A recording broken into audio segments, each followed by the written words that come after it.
प्रणाम। जय मिथिला जय मैथिली गीत एगो बेटा विवाह के सुनबे छी। सुने जाय जाओ। आम के डाली डाली कोयली जे बोलै, राम लड़ीला चलल ससुराल। आम के डाली डाली कोयली जे बोलै, राम लड़ीला चलल ससुराल।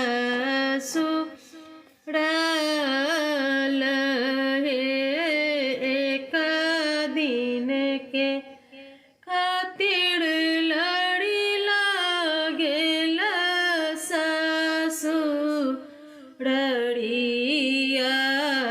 लयलन में सासु के बड़ाई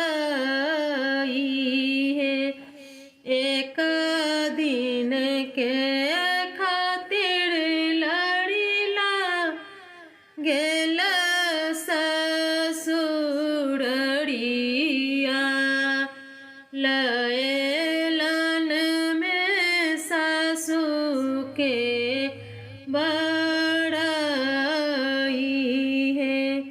हमारो आमा ऐसन सासु मोरा छलखिन,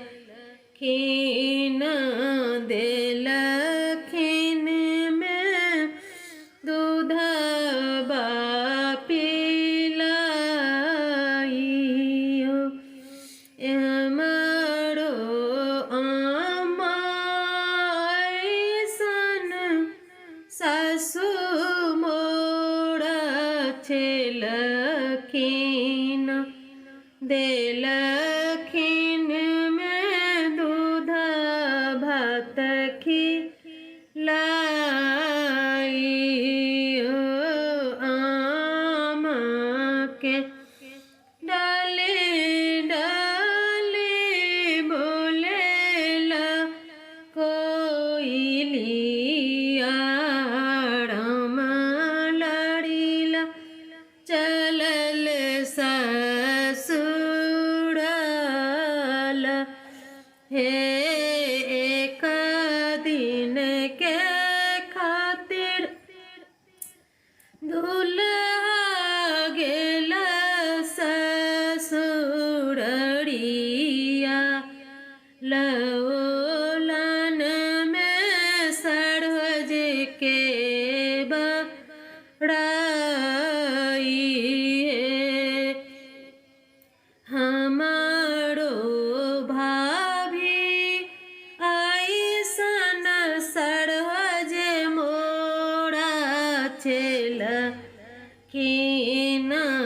देलखिन में जंगिया बसाई है।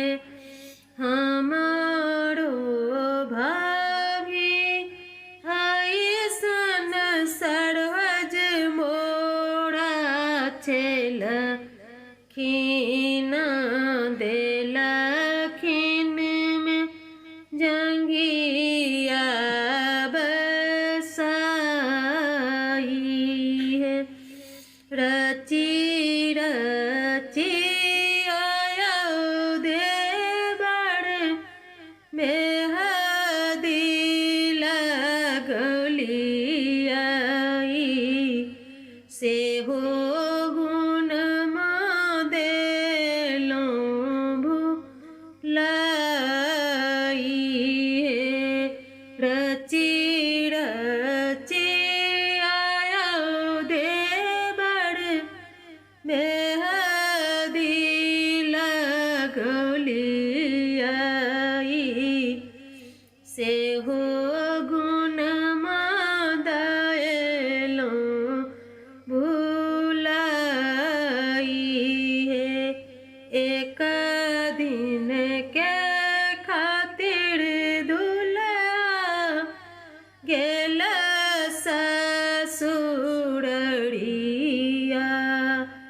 लयलन में सरोज के बड़ा